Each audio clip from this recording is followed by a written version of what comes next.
Penetapan tersangka Roma Hurmuzi oleh KPK dibayar mahal oleh Partai Persatuan Pembangunan. Partai berlambang Ka'bah langsung mencopot Romi dari posisi ketua umum. Di tengah pemilu yang makin dekat, nasib P3 kini dipertaruhkan. Apakah kasus Romi juga bisa menggoyang koalisi Indonesia Kerja? Dan bagaimana tanggapan capres petahana? Inilah laporan utama kasus Romi guncang koalisi.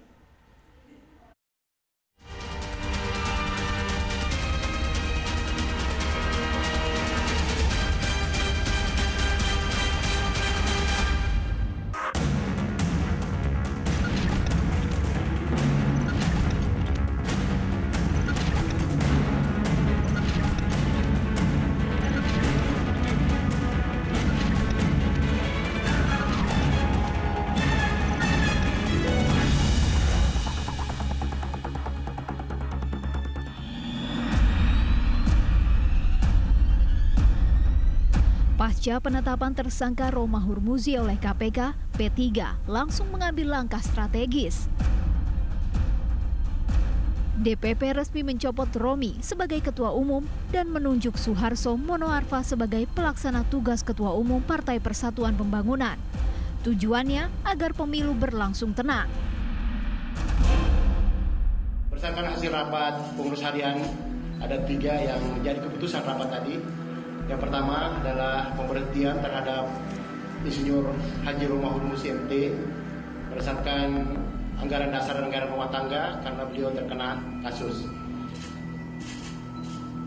Diberhentikan sebagai ketua umum. Yang kedua, kita juga menyepakati pengurus harian bersama majelis yang hadir untuk mengangkat Bapak Suharso Monoarfa sebagai PLT ketua umum yang akan dikukuhkan dalam Mukernas yang akan dilaksanakan pada saatnya nanti.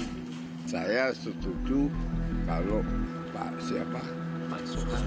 Suharso jadi PLT, wakil ketua umum tetap jadi wakil ketua umum sebagaimana waktu zaman Romi. Oh itu karena yang paling sesepuh dan itu adalah mempunyai jabatan tinggi sebagai penasehat presiden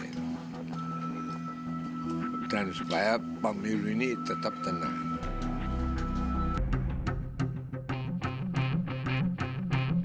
Menjelang pemilu serentak, kasus Romi jelas mengguncang Partai Ka'bah. Nasib P3 bakal dipertaruhkan pada 17 April mendatang. Dalam sejumlah survei, P3 termasuk parpol yang terancam tidak lolos parlemen.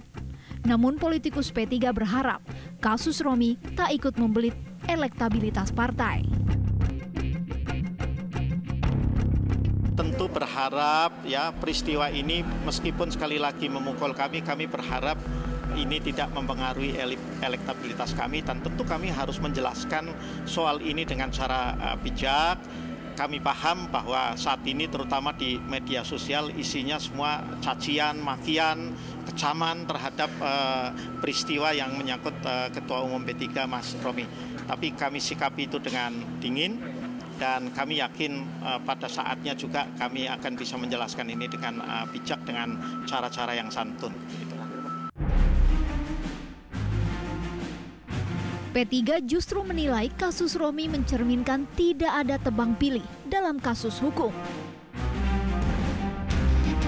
Percaya bahwa masyarakat sekarang, para pemilih itu sudah pintar. Ya, dan sekali lagi yang juga disampaikan oleh teman-teman di TKN juga, bahwa OTT terhadap Ketua Umum P3, di mana P3 itu adalah bagian dari Koalisi Indonesia Kerja itu justru membuktikan ya bahwa penegakan hukum itu tidak tebang pilih ya, artinya terhadap yang ada di Koalisi Indonesia Kerja pun kalau ada indikasi atau dugaan ya perbuatan melanggar hukum ya dalam kasus ini tipikor, maka penegak hukum juga tetap bekerja sebagaimana mestinya itu.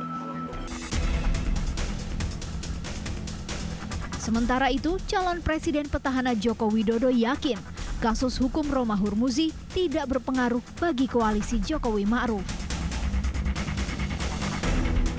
Apapun, Pak Romi adalah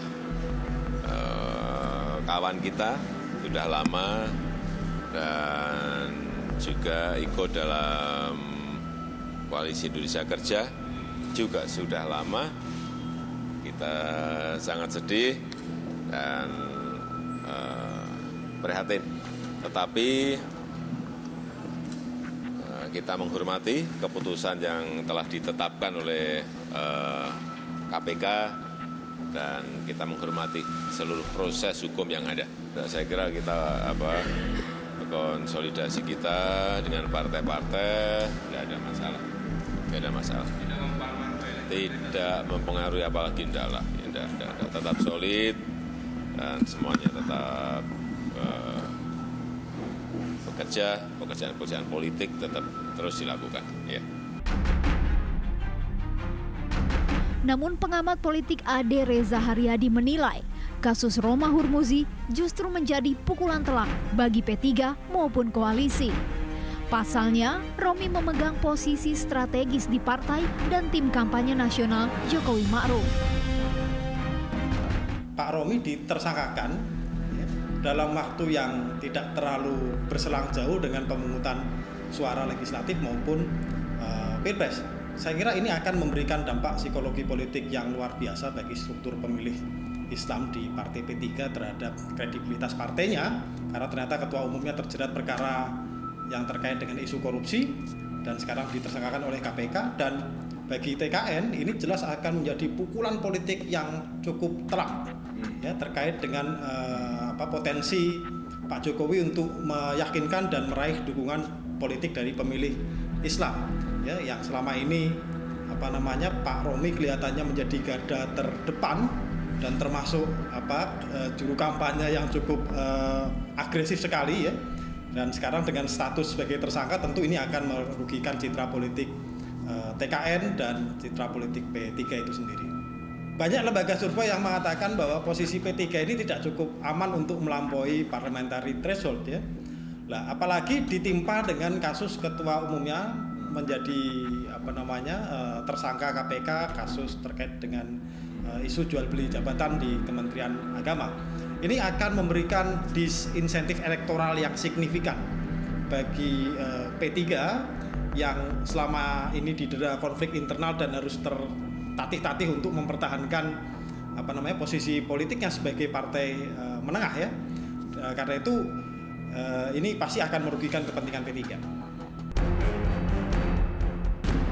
Pasca kasus Romi, Partai Ka'bah dan koalisi kini dihadapkan pada tantangan berat. Suara pemilih dipertaruhkan di tengah pemilu serentak yang semakin dekat. Betulnya PR yang harus dilakukan adalah P3 segera mengambil langkah fundamental untuk melakukan restrukturisasi dan reorganisasi kepartaiannya ya, dan dengan demikian segera memisahkan antara persoalan Pak Romi sebagai individu dengan persoalan institusi Partai P3 ya. Dengan demikian P3 akan terhindar dari efek citra negatif terkait dengan perkara yang menjerat Pak Romi sebagai ketua umum P3 ya. Bagi TKN tentu harus dicari figur alternatif sebagai substitusi daripada posisi Pak Romi yang selama ini merupakan striker politik TKN, terutama untuk menjadi influence leader sebagai vote getter dari struktur pemilih dari kalangan Islam ya. Nah, perlu terobosan baru untuk mengatasi ya kekosongan striker politik di kalangan TKN dari struktur pemilih Islam yang selama ini banyak diperankan oleh Pak Romi saya kira ya.